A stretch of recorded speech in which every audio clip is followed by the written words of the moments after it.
Chapter 24. A Knight Errant. I had $1,000 in my bank account.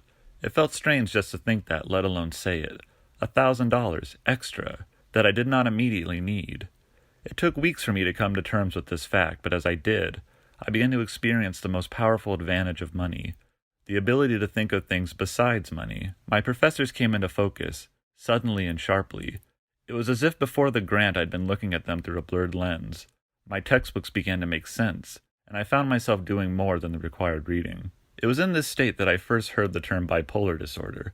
I was sitting in Psychology 101 when the professor read the symptoms aloud from the overhead screen. Depression, mania, paranoia, euphoria, delusions of grandeur and persecution. I listened with a desperate interest.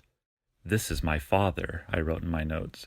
"He's describing Dad." A few minutes before the bell rang, a student asked what role mental disorders might have played in separatist movements. "I'm thinking of famous conflicts like Waco, Texas, or Ruby Ridge, Idaho," he said. "Idaho isn't famous for many things, so I figured I'd have heard of whatever Ruby Ridge was." He'd said it was a conflict. I searched my memory trying to recall if I'd ever heard the words. There was something familiar in them. These images appeared in my mind, weak and distorted, as if the transmission were being disrupted at the source. I closed my eyes and the scene became vivid. I was in our house, crouching behind the birchwood cabinets. Mother was kneeling next to me, her breath slow and tired. She licked her lips and said she was thirsty. Then before I could stop her, she stood and reached for the tap. I felt the tremor of gunfire and heard myself shout. There was a thud as something heavy fell to the floor. I moved her arm aside and gathered up the baby. The bell rang. The auditorium emptied. I went to the computer lab. I hesitated for a moment over the keyboard, struck by a premonition that this information I might regret knowing, then typed Ruby Ridge into the browser. According to Wikipedia, Ruby Ridge was the site of a deadly standoff between Randy Weaver and a number of federal agencies, including the U.S. Marshals Service and the FBI. The name Randy Weaver was familiar, and even as I read it, I heard it falling from my father's lips.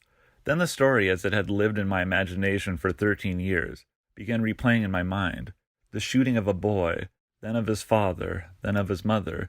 The government had murdered the entire family, parents and children, to cover up what they had done. I scrolled past the backstory to the first shooting.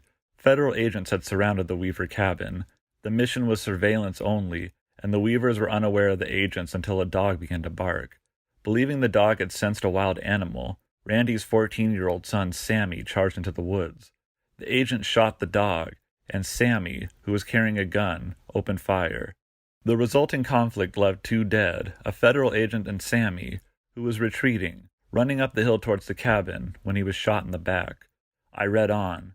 The next day, Randy Weaver was shot, also in the back, while trying to visit his son's body. The corpse was in the shed, and Randy was lifting the latch on the door when a sniper took aim at his spine and missed. His wife, Vicky, moved the door to help her husband, and again the sniper opened fire.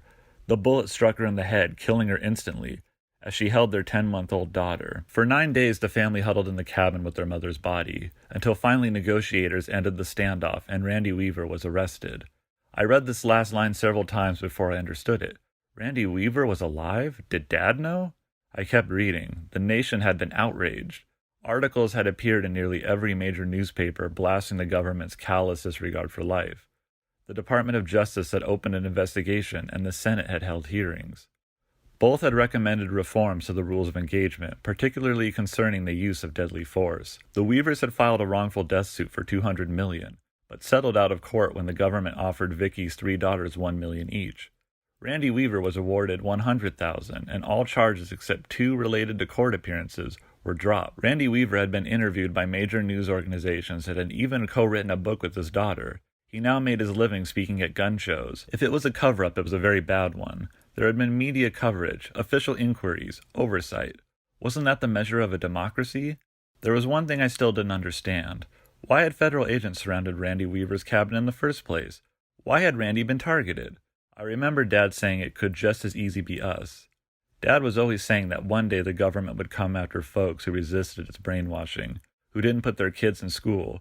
For 13 years I'd assumed that this was why the government had come for Randy, to force his children into school. I returned to the top of the page and read the whole story again, but this time I didn't skip the backstory. According to all the sources, including Randy Weaver himself, the conflict had begun when Randy sold 2 sawed-off shotguns to an undercover agent he'd met at an Aryan Nations gathering. I read this sentence more than once, many times in fact. Then I understood. White supremacy was at the heart of this story.